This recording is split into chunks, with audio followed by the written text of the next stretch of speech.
Okay, so here's a short video on working on engaging the core.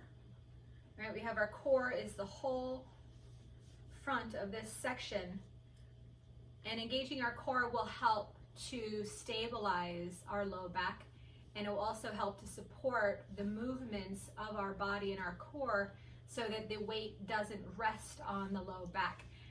And engaging the lower core will help to neutralize the pelvic tilt that happens, that puts a lot of stress on the low back as the hips start to drop forward and creates a lot of stress.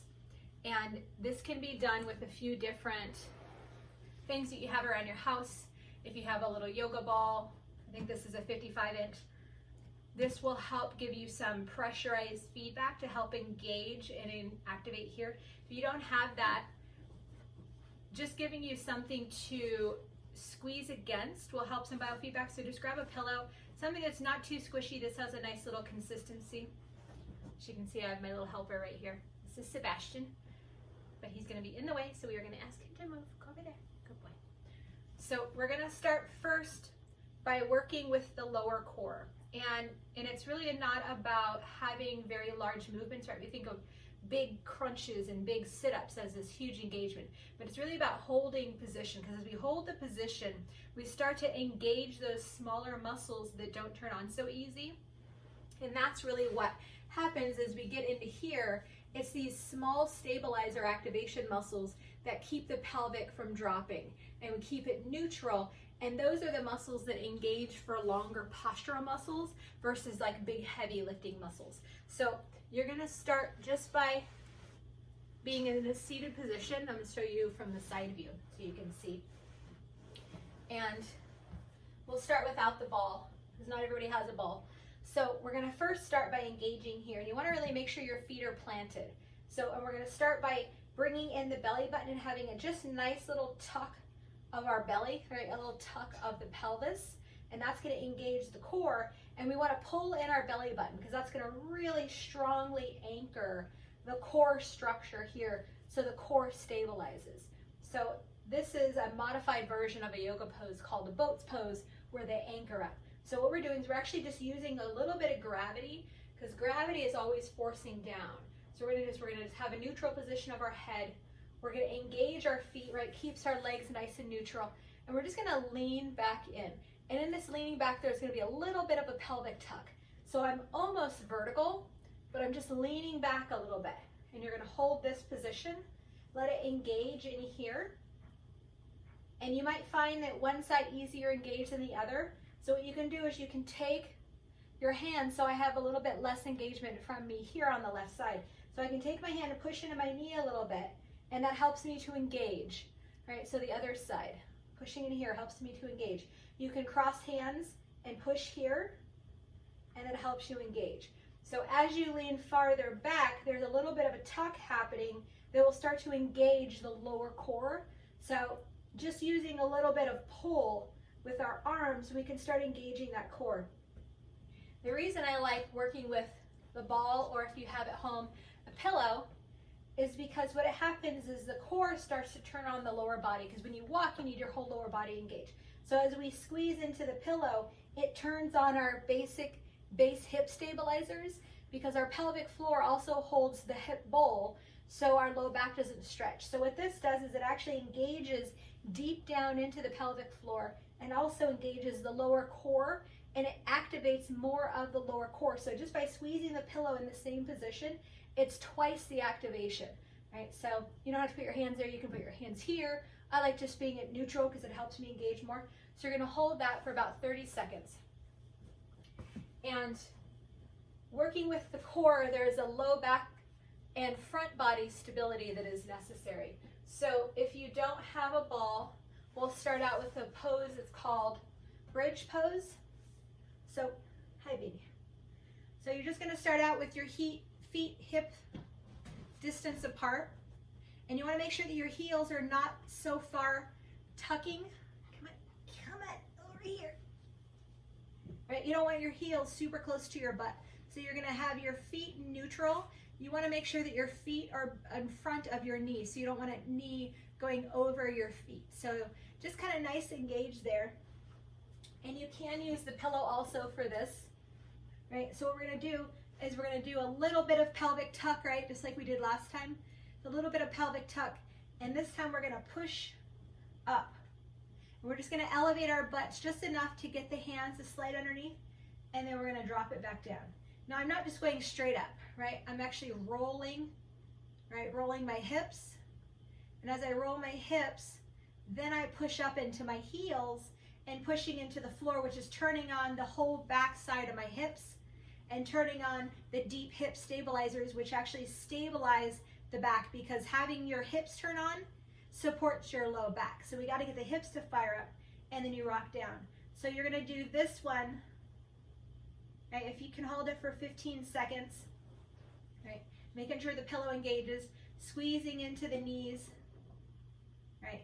Roll that up. So roll that up and then pop up. And you don't have to go very far. So we're just going to go just enough to get the bottoms of our hips, our hip bones to start holding together, and then squeeze into the knees. Right? You do that and then come back down. So that's another easy one. So this is working more of turning on the body in the opposite of gravity. So in the body, one of the best core stabilizers is what we call a plank. Right? So plank is having this kind of position, but what we can start out doing is something that is a little bit more supported. So we just have a little bit of stretch of gravity, and you're going to just gently, so if your feet went straight out, you're going to just bend your knees and hold that there. And you don't want to be real high, and you don't want to be super low. Okay, so we're just going to hold enough. Maybe you'll see because my shirt, but we're going to hold enough where we're engaging into the elbows.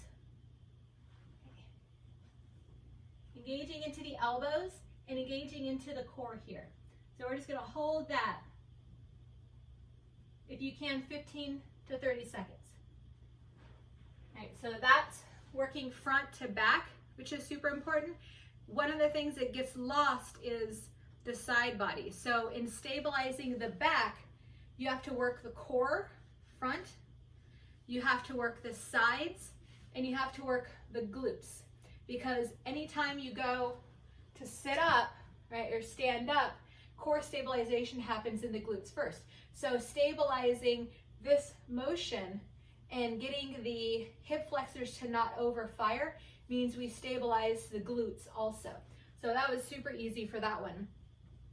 And the next one is just an easy side body. So we're gonna work the side body. So you're gonna start on your elbow, knees bent, right? You wanna have your feet in line with your hips. So in this one, we wanna make sure we're not overpowering on the elbow, right? So it's not a shoulder, right? So we wanna push into those knees, right? If that's too much, you can do it this way, right? But it might be easier to just push into the front of the knees. Get my little guy to move out of the way. So you're gonna push into the bottom knee here so that you can stabilize this component here, because you don't want to be all on your shoulder. And you're going to squeeze in your belly button because you want to push up to just a hair. Now, if you're leaning forward, you're going to feel it more on your elbow. If you're going to lean back just a little bit, feel it on your hip. So that one's a little bit more difficult. If you find heavy in the shoulder, don't do that one. You can do an opposite pose, which is working the hip flexion here. But I find that sometimes people cheat there. So working with that, you can do what's called a fire hydrant. It's in yoga. So you're gonna just do on all fours. Knees need to be hip width apart. You don't wanna have your knees too close, right, like that. So you wanna have your knees hip width apart, arms below the shoulders, and you're gonna pick up one leg and hold it, and then hold it back. And then hold it, and hold it back. Now I want to make sure I'm not leaning to my standing knee. I want to drop, right? So I'm not doing this, I'm not doing this. Super neutral, pick up, and hold it. Now, opposite side, right? On my standing knee, I don't want to do this. I don't want to do this. I want to keep it nice and neutral. Keep nice and neutral core, pull in your belly button. So I'm not leaning to pick up, right? getting my arms stable, engaging in here, and picking up. And then up. Now we're not arching high, we're just enough to engage the back. And then down.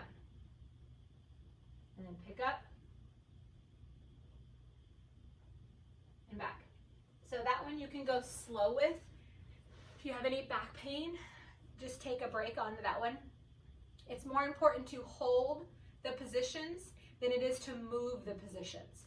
So if we get into a holding position, gravity is something that will create a lot of weight and a lot of support.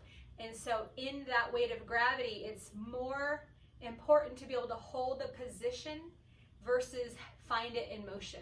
Because what happens in motion is sometimes part of the muscle engages halfway through the motion and then it turns off, and we can have compensation. So start it really important, even in the core one here. So a lot of people will do, motion. So it's more important to hold and get everything to fire. You'll find that as you hold the position, that things will almost be a little bit more difficult, right? It's harder to hold the position than it is to move. And that's because of those firing compensatory patterns. So just really hold the position. And one of the things you can do, so imagine I'm standing, so you take your belly button and you just pull it into your back, right? Like if you've eaten too much food for Thanksgiving, right? Just engage it there, and that will work what's called the transverse abdominis, and it'll neutralize the pelvis. So often we have this hip drop, right? See if I can do it standing. So we have this hip drop. And if you neutralize the pelvis by bringing in the belly button and just contracting there through as you stand, you'll have a more neutral posture. So that'll help you with some back instability. Hopefully that helps.